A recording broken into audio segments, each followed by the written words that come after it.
Jack Thompson stared at the leaky faucet, his calloused hands gripping the wrench tightly. Another day, another repair job. At 32, he had spent the last decade perfecting his craft as a plumber for Reliable Rooters, a small but reputable company in the suburbs of Chicago. The work was steady, if not glamorous, and it paid the bills. As he finished tightening the fitting, his mind wandered to Sarah, his wife of 4 years. She'd be at her desk now, poring over spreadsheets at Midwest Appliances, one of those big box stores that seemed to multiply like rabbits across the Midwest. Jack smiled, picturing her brow furrowed in concentration as she balanced the books. Sarah had always been the brainy one. They'd met at a mutual friend's barbecue 6 years ago. Jack had been smitten by her quick wit and infectious laugh. Sarah, for her part, found his down-to-earth nature refreshing after a string of pretentious finance bros. Within 2 years, they were married in a modest ceremony in her parents' backyard. Life settled into a comfortable routine after that. Weekdays were a blur of work and chores, while weekends were spent dreaming of the future. They'd talk for hours about the house they'd buy someday with a big yard for kids to play in. But kids were still a ways off. They'd agreed to wait until they were on more solid financial footing. "All done, Mrs. Henderson," Jack announced, packing up his tools. The elderly woman nodded gratefully, pressing a $5 bill into his hand as a tip. Jack pocketed it with a smile. Every little bit helped. On the drive home, he mentally tallied their savings. Between his steady work and Sarah's careful budgeting, they were slowly but surely building their nest egg.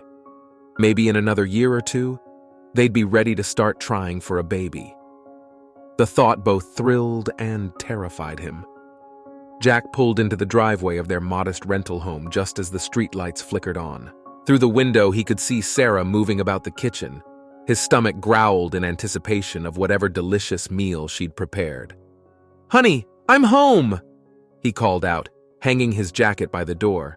The house smelled amazing. Was that pot roast? Sarah appeared in the hallway, a strange expression on her face. "Hey, babe," she said, twisting her wedding ring nervously. "How was work?" Jack's brow furrowed. Something was off. "Fine, same old, same old. Everything okay?" Sarah bit her lip, then blurted out, "I'm pregnant." The world seemed to tilt on its axis. Jack staggered back, grabbing the wall for support. "You're... what?" "Pregnant," Sarah repeated, her voice barely above a whisper. "I took 3 tests to be sure." A whirlwind of emotions swept through Jack. Shock, joy, terror, elation. They'd talked about kids, sure, but always as some distant future event. Now that future was suddenly startlingly real. "But how?" he stammered. "We've been so careful." Sarah shrugged helplessly. "I don't know. The pill isn't 100% effective, I guess. Are you mad?" The question snapped Jack out of his daze. He crossed the room in 2 strides, enveloping Sarah in a bear hug. "Mad?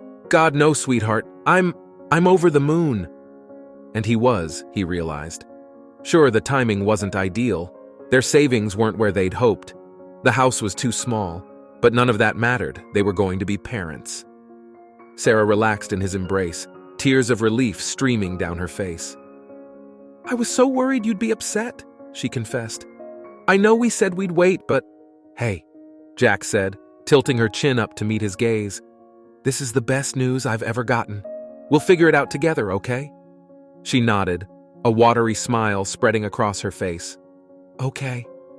They spent the rest of the evening in a joyful haze, the pot roast forgotten. They talked for hours about names, nursery colors, and all the ways their lives were about to change. It wasn't until much later, as they lay in bed, that the practical considerations began to creep in. "We're going to need a bigger place," Sarah murmured, her head resting on Jack's chest. He nodded, running his fingers through her hair. "And a lot more stuff.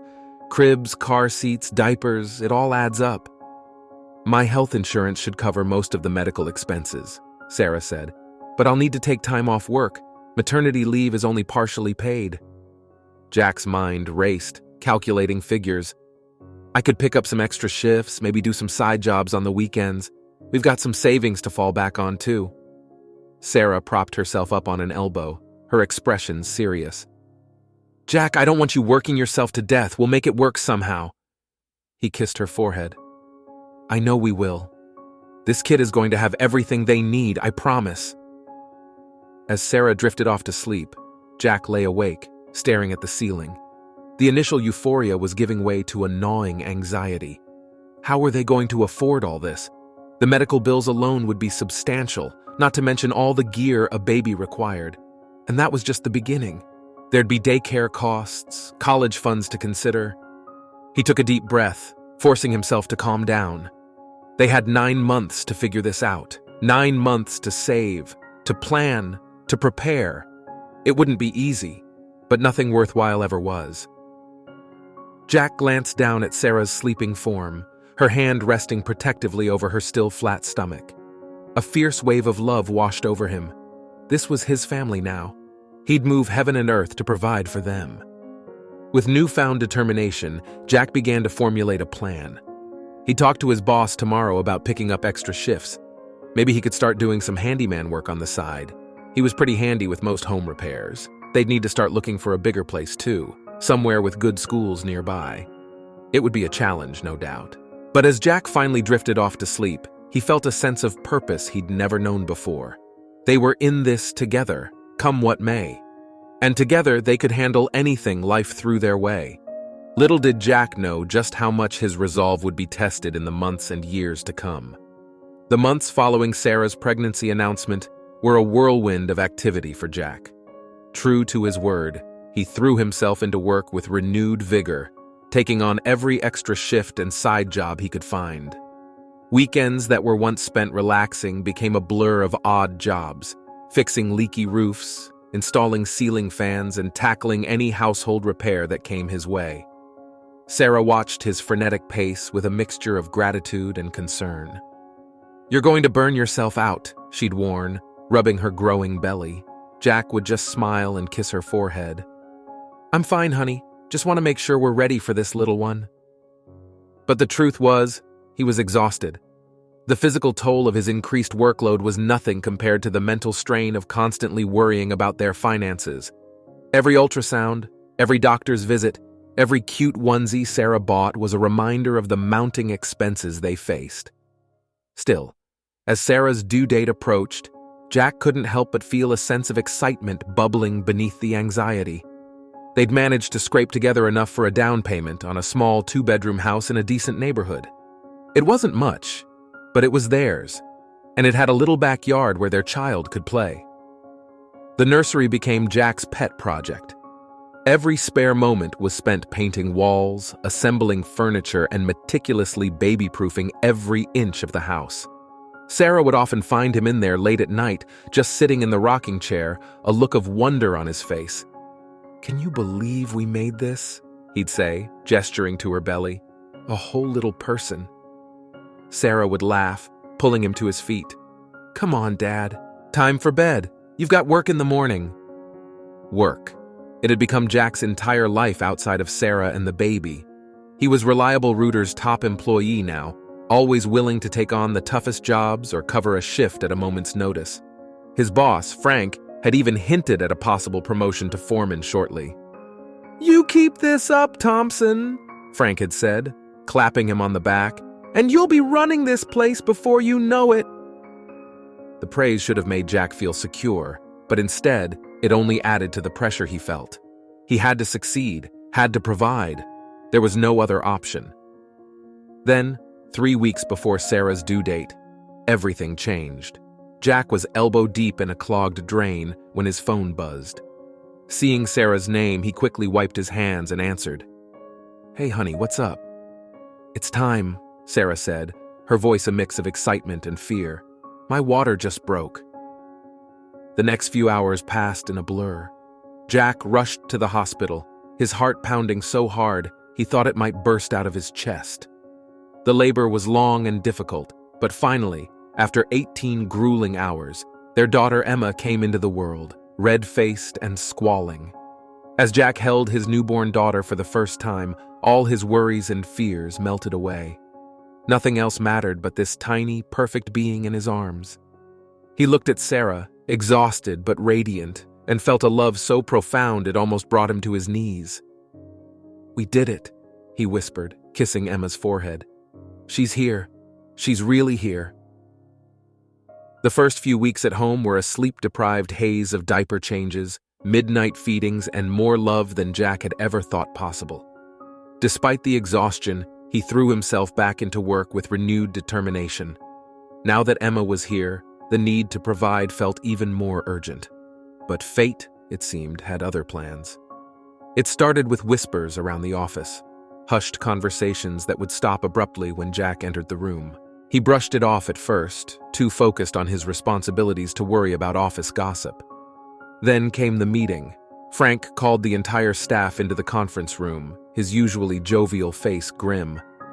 "I'm afraid I have some bad news," he began. Jack's stomach dropped as Frank explained the situation. The economy had taken a downturn. Several major clients had pulled their contracts. Reliable Rooters was filing for bankruptcy. "I'm sorry," Frank said, his voice breaking. "We'll do our best to help you all find new positions, but as of next week, we're shutting down." The room erupted in a cacophony of shock and anger, but Jack sat in stunned silence. This couldn't be happening. Not now, not when they needed the money more than ever. He drove home in a daze, his mind racing. How would they manage? The mortgage, the medical bills, diapers, formula, it all cost so much. Their savings wouldn't last long, especially with Sarah on maternity leave.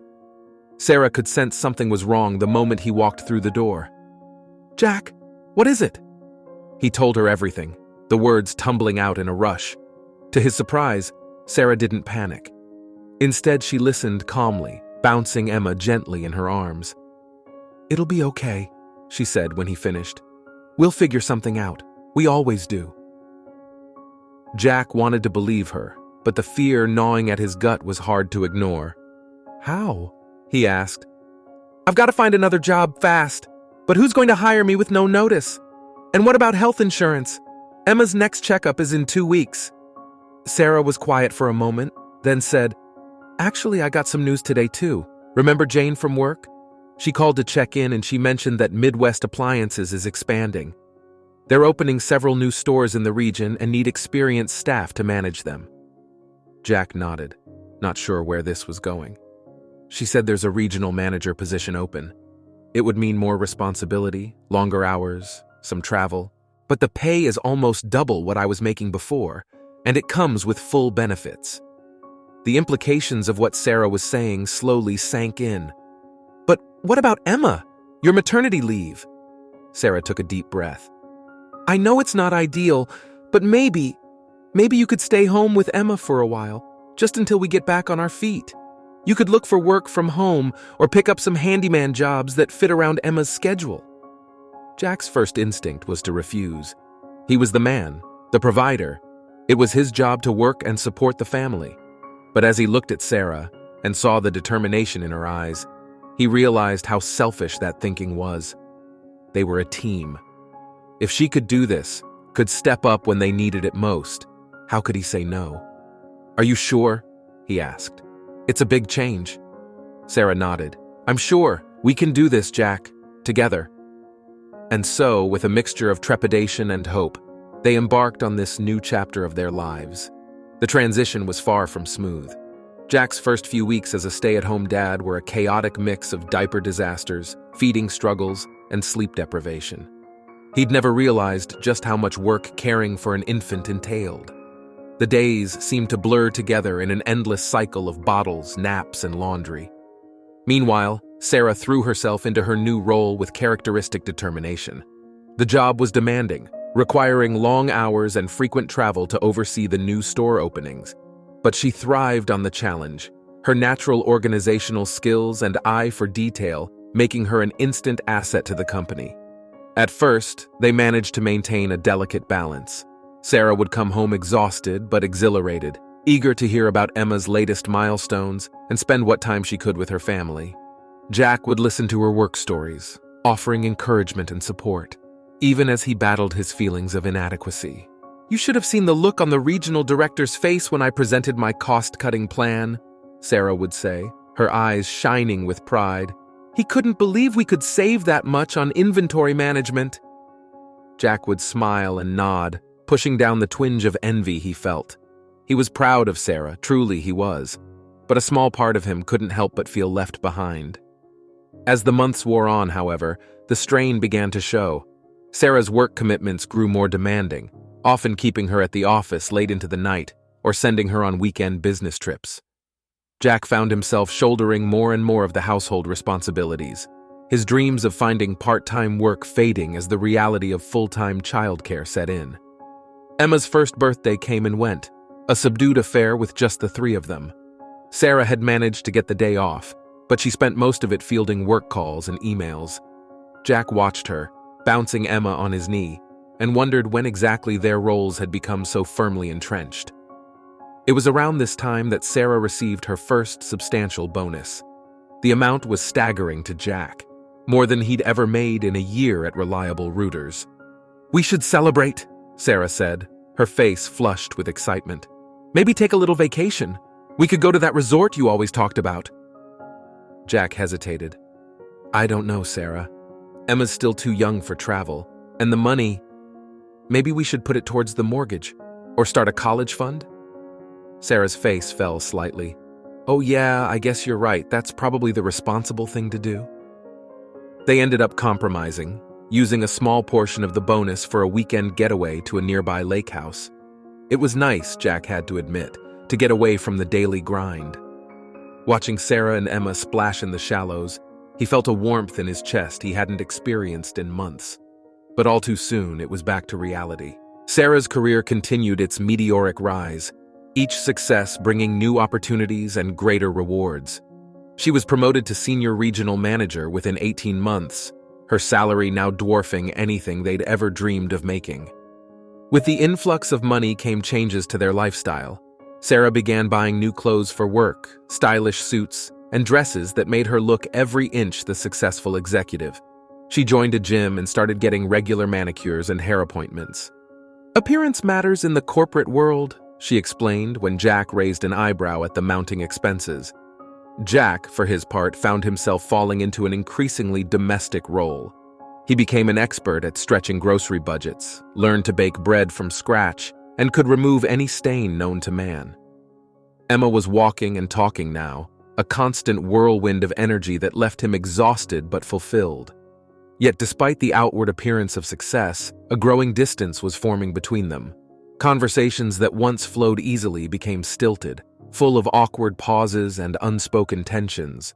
Physical intimacy, never a problem before, became increasingly rare as Sarah's stress levels rose and Jack's self-esteem plummeted. It all came to a head one Saturday afternoon. Sarah had promised to take Emma to the park, a rare day off that Jack had been looking forward to all week. But as they were getting ready to leave, her phone buzzed with an urgent work email. "I'm so sorry," Sarah said, already reaching for her laptop. "This'll just take a minute." An hour later, she was still hunched over the computer, oblivious to Emma's increasingly fretful cries. Jack felt something snap inside him. "That's it," he said, scooping Emma up. "We're going to the park. You can join us when you're done saving the world." Sarah looked up, startled by the bitterness in his tone. "Jack, But he was already out the door, strapping Emma into her stroller with perhaps more force than necessary. The hurt and frustration that had been building for months poured out as he pushed the stroller down the street, muttering under his breath. "Stupid corporate big shots. Can't even let her have one day off. What's the point of all this money if we never get to enjoy it together?"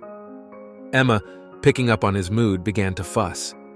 Jack forced himself to take a deep breath, plastering on a smile for his daughter's sake.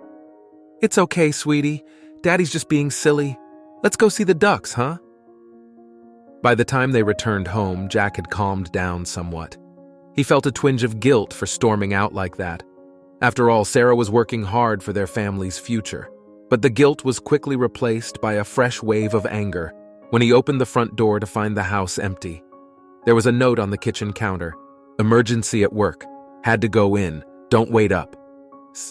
Jack crumpled the note in his fist, a hollow feeling settling in his chest. This wasn't how it was supposed to be. This wasn't the life they had planned together. as he went through the motions of Emma's bedtime routine. Jack found himself wondering how much longer they could go on like this.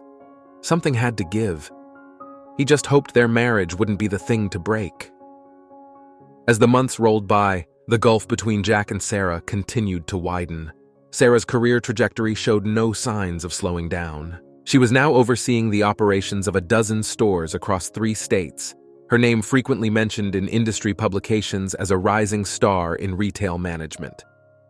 Jack, meanwhile, found himself sinking deeper into the role of house husband. His days revolved around Emma's schedule: playdates, preschool, doctor's appointments.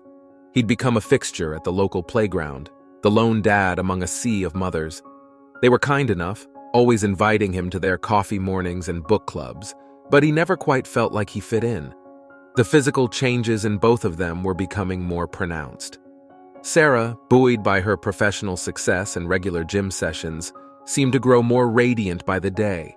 She'd taken to wearing designer suits and high heels, her wardrobe a far cry from the sensible slacks and comfortable shoes of her accounting days. Jack, on the other hand, had let himself go somewhat. The long days of childcare left little time or energy for exercise. His once muscular frame had softened, a small paunch developing where his six-pack used to be. Most days, he didn't bother changing out of his sweatpants and t-shirts, figuring there was little point when they'd just get covered in baby food and Play-Doh anyway. One evening, as Jack was putting Emma to bed, he overheard Sarah on the phone in her home office. Her voice was animated, punctuated by bursts of laughter that he hadn't heard directed at him in months.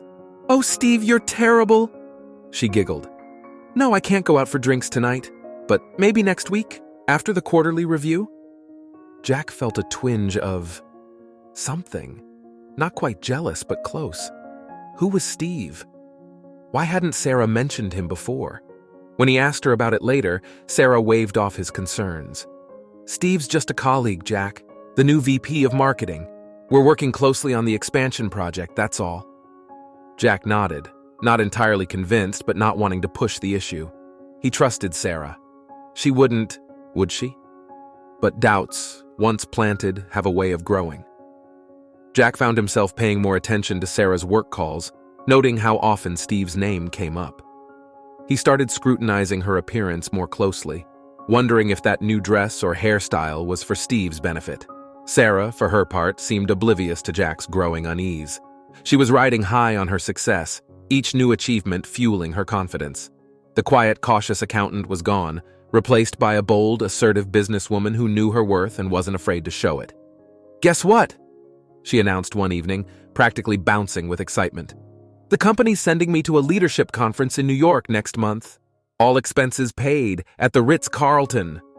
Jack forced a smile. "That's great, honey. How long will you be gone?" "Just a week," Sarah replied, already scrolling through her phone. "Oh, and Steve will be there too. He's presenting a seminar on digital marketing strategies." There it was again. Steve. Jack felt his stomach knot. "A whole week, huh? That's a long time to be away." Sarah looked up, her brow furrowed. "It's not that long, Jack. And it's a huge opportunity for me. You know how important networking is in this business?" "Right, of course," Jack mumbled. "It's just... Emma will miss you, and I thought maybe we could take that family vacation we've been talking about." Sarah's expression softened. "Oh, honey, we'll plan something soon, I promise. Maybe for Emma's next school break? This conference is just too important to miss." Jack nodded, swallowing his disappointment. He knew he was being irrational. Sarah had every right to pursue her career. Wasn't that what they'd agreed on? But he couldn't shake the feeling that with every step she took up the corporate ladder, she was moving further away from him and Emma. The week of the conference arrived, and Jack found himself alone with Emma for the longest stretch since he'd become a stay-at-home dad. The days dragged by, each one a monotonous cycle of meals, playtime, and bedtime routines. Sarah called every night, her voice bright with excitement as she recounted the day's events. "The seminars are incredible, Jack. I'm learning so much. And the networking opportunities. You wouldn't believe the connections I'm making."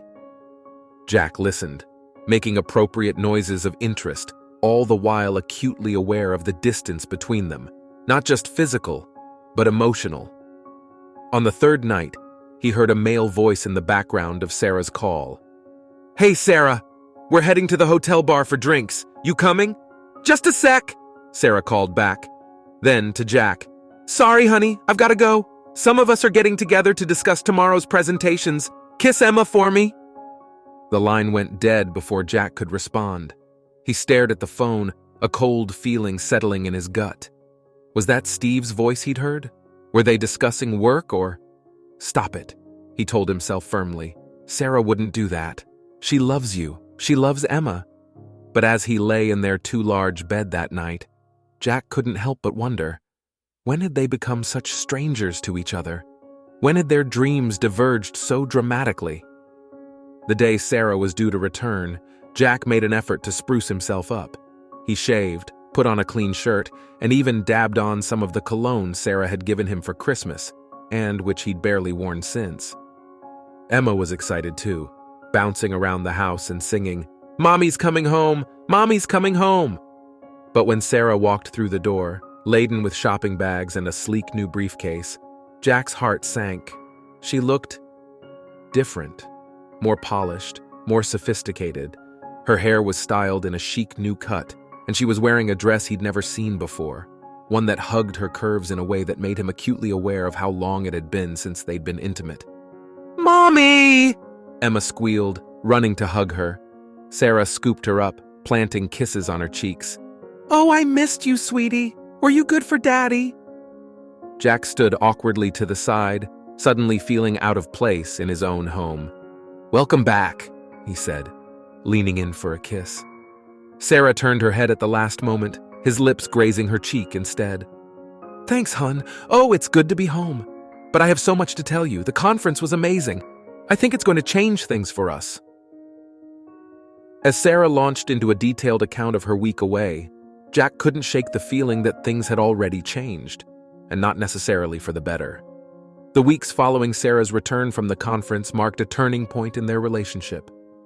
The changes in Sarah, subtle at first, became increasingly pronounced.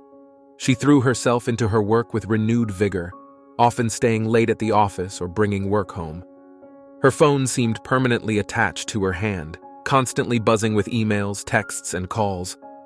Jack tried to be supportive, and he did.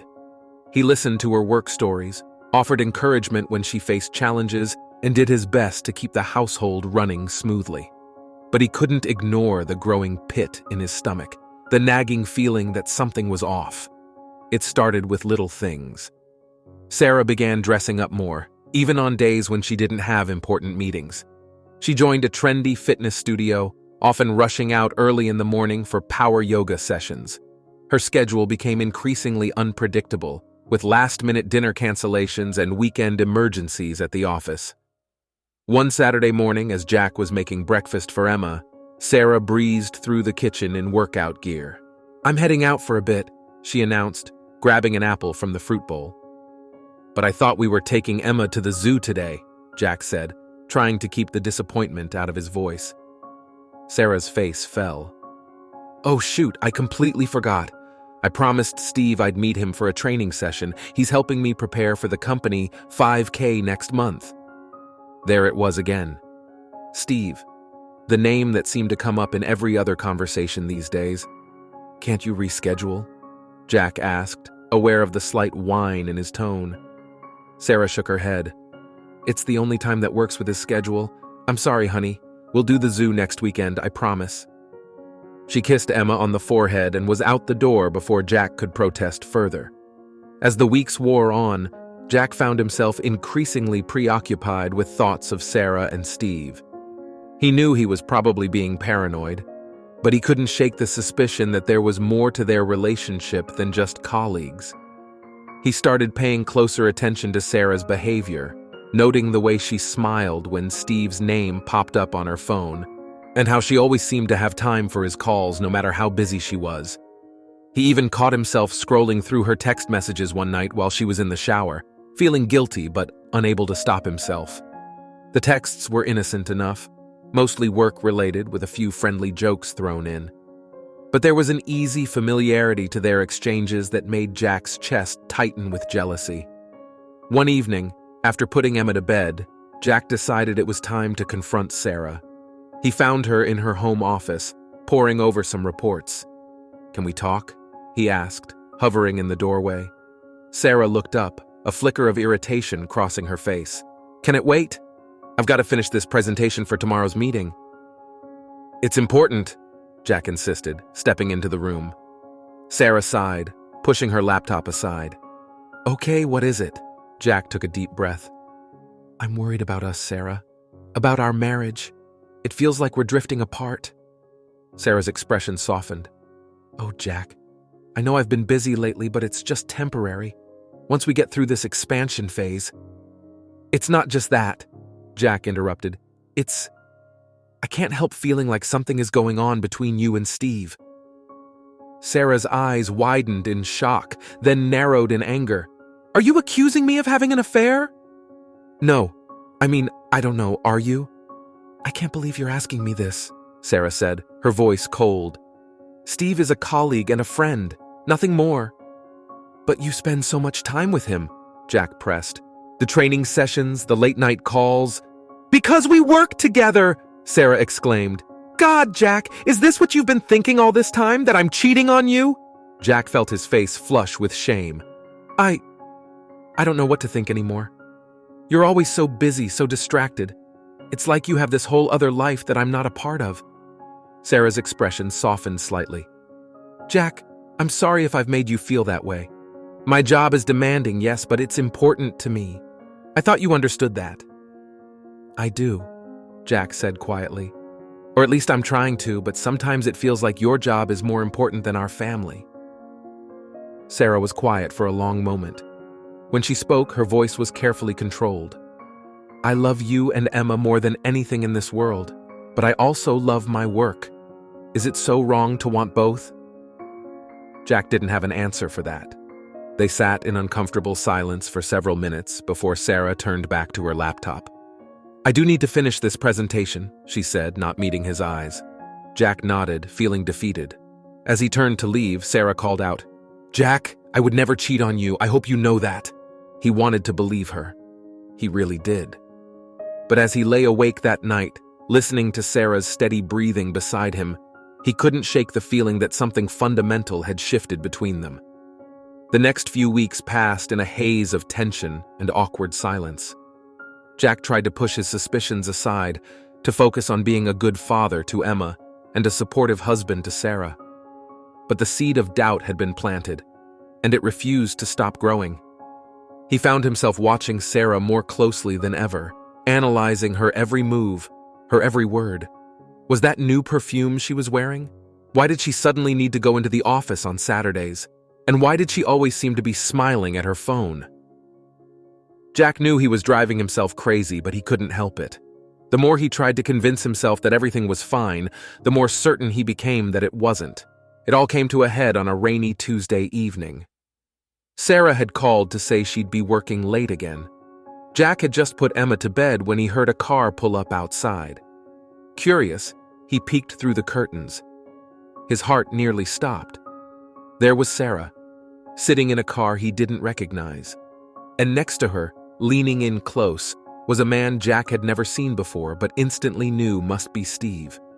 He watched, frozen in shock, as Steve reached out and tucked a strand of hair behind Sarah's ear. They were talking, their faces close together. Then, just as Jack was about to storm out of the house, Sarah leaned back, said something with a laugh, and got out of the car. Jack scrambled away from the window, his mind reeling. What had he just witnessed?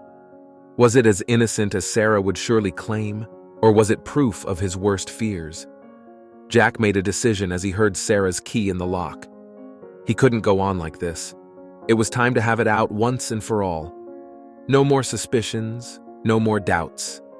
He needed the truth, whatever it might be. Jack's heart pounded as he heard Sarah's footsteps approaching. He stood in the center of the living room, fists clenched at his sides, waiting. Sarah entered, shaking raindrops from her hair. "Oh, you're still up," she said, surprise evident in her voice. "I thought you'd be in bed by now. Who dropped you off?" Jack asked, cutting straight to the chase. Sarah froze her hand halfway to the coat rack. "What?" I saw you, Sarah, in the car, with him. A flicker of something. Guilt? Fear? Crossed Sarah's face before she composed herself. That was Steve. My car wouldn't start after work, so he offered me a ride home. And you didn't think to call me? Jack's voice was rising now, the anger and hurt he'd been suppressing for months bubbling to the surface. It was late. I didn't want to bother you, Sarah said, her tone defensive. What's the big deal? The big deal? Jack laughed bitterly. The big deal is that my wife is sneaking around with another man, coming home at all hours and expecting me to just sit here and take it. Sarah's eyes flashed with anger. I am not sneaking around, Jack. I told you Steve is a colleague and a friend. Nothing more. Oh? Then why did he touch your hair? Why were you sitting so close together? Sarah's face paled. You were spying on me? I shouldn't have to spy to know what my wife is up to, Jack shouted, beyond caring if he woke Emma. For a moment, they stood there, the tension between them thick enough to cut with a knife. Then, to Jack's surprise, Sarah's shoulders slumped, and she sank onto the couch. You're right, she said quietly. You shouldn't have to spy, and I haven't been entirely honest with you. Jack felt his stomach drop. This was it. The confession he'd been dreading and expecting in equal measure. Steve and I, Sarah began, then paused, taking a deep breath. We've been working on a special project, a promotion, for me. Jack blinked, caught off guard. A promotion? Sarah nodded. Regional vice president. It would mean overseeing operations for the entire Midwest, more responsibility, more travel, and a lot more money. And you didn't tell me about this because, Jack asked, still wary. Because I wasn't sure I wanted it, Sarah admitted. It's a huge step, Jack. It would mean even longer hours and more time away from you and Emma. I was afraid you'd tell me not to take it. Jack felt a mix of emotions wash over him. Relief that his worst fears weren't realized, anger that Sarah had kept this from him, and deep, aching sadness at the realization of how far apart they'd grown. So, all those late nights, the weekend meetings, it was for this promotion? Sarah nodded. Most of it, yes. Steve's been mentoring me and helping me prepare for the interviews. That's what we were discussing in the car tonight. My final presentation to the board tomorrow. Jack sank into the armchair across from her, suddenly feeling very tired. Why, Sarah? Why didn't you just tell me? Sarah's eyes filled with tears. Because I knew how much you were already struggling with my job. I saw how it hurt you every time I missed a family dinner or one of Emma's events. I thought if I could just get through this, secure our future, then maybe things would get better. Better for who, Sarah? Jack asked, his voice barely above a whisper. For you? For your career? What about us? What about our family? Sarah looked at him, really looked at him, for what felt like the first time in months. I love you, Jack. I love Emma, but I love my work too. Is that so wrong? To want both a family and a career? Jack shook his head. No, it's not wrong, but this isn't working, Sarah. We're like strangers living in the same house. And Emma, she needs her mother. She has her mother, Sarah protested. And she has you. You're an amazing father, Jack. But that's not enough, Jack exclaimed, frustration boiling over. We're supposed to be partners, Sarah, a team. But lately it feels like you're running a race and I'm just left behind, holding the water bottle. Sarah was quiet for a long moment. When she spoke, her voice was soft, resigned. You're right. We've lost our way somehow. But Jack, this promotion, it could change everything for us. We could afford that house we always dreamed of, a private school for Emma, family vacations. At what cost? Jack interrupted. Your relationship with your daughter? Our marriage? Sarah stood up abruptly. I can't do this right now. I have the biggest presentation of my career tomorrow and I need to be focused. As she turned to leave, Jack called out, Sarah, if you take this job, where does that leave us? She paused at the foot of the stairs, not turning around. I don't know, Jack. I really don't know. The next morning, Sarah left before dawn, not even stopping to kiss Emma goodbye. Jack went through the motions of his day, getting Emma ready for preschool, doing laundry, preparing dinner, all while feeling like he was standing on the edge of a precipice. It was late, well past Emma's bedtime, when Sarah finally returned home. Jack could tell from her face that she had news. "I got it," she said simply. "They offered me the job on the spot." Jack nodded, not trusting himself to speak. "It's an incredible opportunity, Jack," Sarah continued. "The salary, the benefits, we'd be set for life." "Congratulations," Jack managed to say, the word tasting like ashes in his mouth. Sarah took a step towards him, her expression pleading. "I know things have been difficult between us, but maybe this is what we needed. A fresh start. We could move to Chicago, get that big house we always talked about." Jack held up a hand, stopping her. "Sarah, you need to understand something. If you take this job, if you choose your career over your family, I won't be coming with you." Sarah's eyes widened in shock. "What are you saying?" "I'm saying that I can't do this anymore. I won't uproot Emma's life, leave behind everything we've built here, just to be even more of an afterthought in your life." "That's not fair," Sarah protested. "I'm doing this for us, for our future." Jack shook his head sadly. "No, Sarah, you're doing this for you, and that's okay. You have the right to pursue your dreams, but I have the right to pursue mine too. And my dream is to have a real family, not just the idea of one." Sarah stared at him, tears streaming down her face. "So that's it? You're giving me an ultimatum?" "I guess I am," Jack said quietly. "The job or us, it's your choice." As Sarah stood there, torn between the career she'd worked so hard for and the family she'd always thought she wanted, Jack felt a strange sense of calm settle over him. Whatever Sarah decided, he knew that this moment marked the end of one chapter in his life and the beginning of another. The question was, what would that new chapter look like? And was he ready to face it alone? Jack stood in the bedroom, methodically packing suitcases with his and Emma's belongings. Each item he placed in the bags felt like another nail in the coffin of his marriage. Sarah hovered in the doorway, her face a mask of conflicting emotions. "You don't have to do this," she said softly. "We can work it out." Jack paused, a handful of Emma's tiny socks in his hand. "We've been trying to work it out for months, Sarah. It's not getting better." He zipped up the last suitcase and turned to face her. "I'm taking Emma to my parents. They'll help look after her while I find a job." Sarah's eyes filled with tears. "And then what?" "I don't know," Jack admitted. "But I can't keep living like this. It's not fair to any of us." The drive to his parents' house was silent, broken only by Emma's occasional questions from the back seat. "Where are we going, Daddy? Why isn't Mommy coming?" Jack's throat tightened as he struggled to find the right words. "We're going to stay with Grandma and Grandpa for a while, sweetie. Mommy has to work."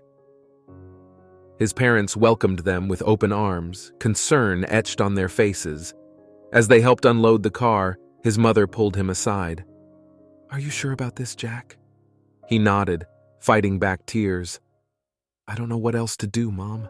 I've lost her." The next few weeks were a blur of job applications, interviews, and trying to maintain a sense of normalcy for Emma. Jack's parents were a godsend, watching Emma while he pounded the pavement in search of work. Sarah called every day, her voice a mixture of guilt and desperation. She'd ask about Emma, about Jack's job search, always dancing around the real issue, the growing chasm between them. One evening, as Jack sat on the porch watching Emma play in the yard, his phone buzzed with a text from Sarah. "I miss you both so much. Is this job worth losing my family?" Jack stared at the message, a lump forming in his throat. He thought about all they'd been through, the dreams they'd shared, the life they'd built together. And he thought about the lonely months, the missed milestones, the growing distance between them. He began to type a response, then stopped. What could he say? That he missed her too? That he wished things were different? He sometimes wondered if he'd made the right choice in leaving. In the end, he simply wrote, "I don't know, Sarah. Only you can answer that." As he hit send, Emma came running up to him, her face flushed with excitement. "Daddy, look what I found!" Jack scooped her up, inhaling the sweet scent of her hair. Whatever happened with Sarah, whatever the future held, he knew one thing for certain. This, right here, was what truly mattered. The question of whether the job was worth the lost family hung in the air, unanswered. Only time would tell if the price of ambition was too high, or if there was still hope for reconciliation.